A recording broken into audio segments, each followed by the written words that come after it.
भारत के सभी राज्यों की खबर SNS न्यूज चैनल पर, खबर जो आपको रखे सबसे आगे। नमस्कार, आप देख रहे हैं खबर SNS टीवी। मैं हूं आशीष पटेल। आज भंडारा जिले के सर्किट हाउस में शिवसेना भंडारा जिला संपर्क प्रमुख प्रदीप खोबड़े ने भंडारा पौनी विधानसभा आढ़ावा लिया और SNS टीवी से की खास बातचीत। पूरे मामले की तह तक जाने के लिए आए दिखाते हमारे संवाददाता विजय राय ने किया खास रिपोर्ट। सर, काय सांगाल, आज पत्रकार परिषद तुम्ही घेतलेली आहे आणि तुम्ही जिल्हा दौऱ्यावर आहात, काय नियोजन आहे नेमकं? इथं प्रामुख्याने आम्ही पक्ष संघटना, पक्ष बांधणी येणाऱ्या विधानसभेमध्ये भंडारा जिल्ह्यातील भंडारा विधानसभा जी आमची हक्काची जागा आहे, त्यासाठी आम्ही पक्ष संघटनात्मक बांधणी परिपूर्ण करण्यासाठी आम्ही इथं उतरलेलो आहोत।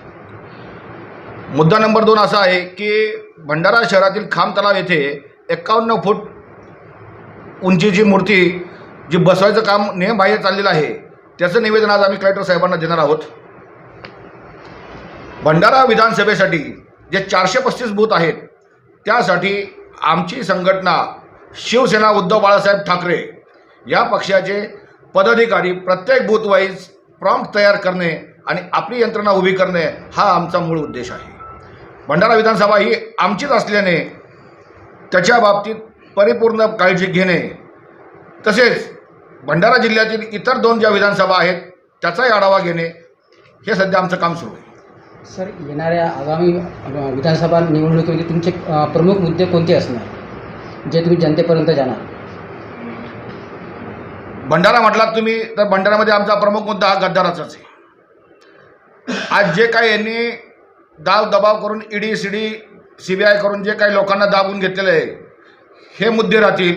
आज जो यांचा भ्रष्टाचार चाललेला आहे, नुकताच झालेला शिवाजी महाराजांचा पुतळा कोसळला, ही लोक निर्लज्जपणे सांगतायत की वाऱ्याच्या झोताने हा पुतळा पडला।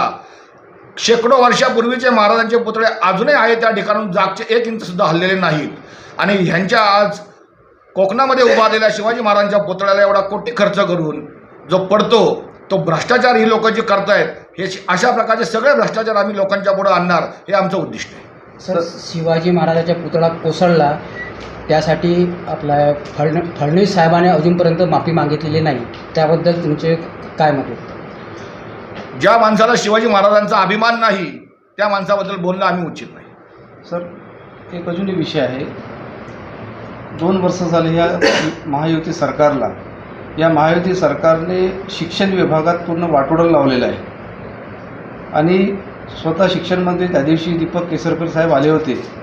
इथले मुख्यमंत्री यांनी विधानभवनात म्हटलं होतं, एक ड्रेस दाखवलं होतं की बा जेव्हा शाळा चालू होतील तर आम्ही अशा प्रकारच्या प्रत्येक जिल्हा परिषद शाळेला ड्रेस देऊ।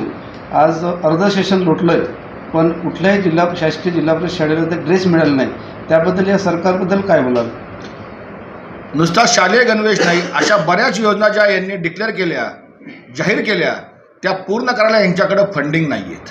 आज यांनी जी माझी लाडकी बहीण योजना जी आणली, यांना जसं लोकसभेतला पराभव दिसला, घाबरून यांनी महिलांना, भगिनींना आकर्षित करण्यासाठी यांनी लाडकी बहीण योजना मताच्या रूपी मिळावी म्हणून जी योजना मांडली, त्याच्यावरती यांचे आज पैसे गेले। त्याच्यामुळे आज यांचे चालू असलेले कॉन्ट्रॅक्ट यांना पूर्ण करता येत नाही आहेत। अशा प्रकारचे यांचे फसवे धंदे असल्यामुळे यांच्या कुठल्याही योजना पूर्ण होऊ शकत नाहीत। साहेबांनी तुमच्यावर सर एवढी मोठी जिम्मेदारी दिली की भंडारा विधानसभा आपल्याला कुठेतरी जिंकून यायची आहे, याबद्दल इथल्या भंडारा विधानसभेच्या मतदारांना तुमच्याकडून काय सूचना असतील?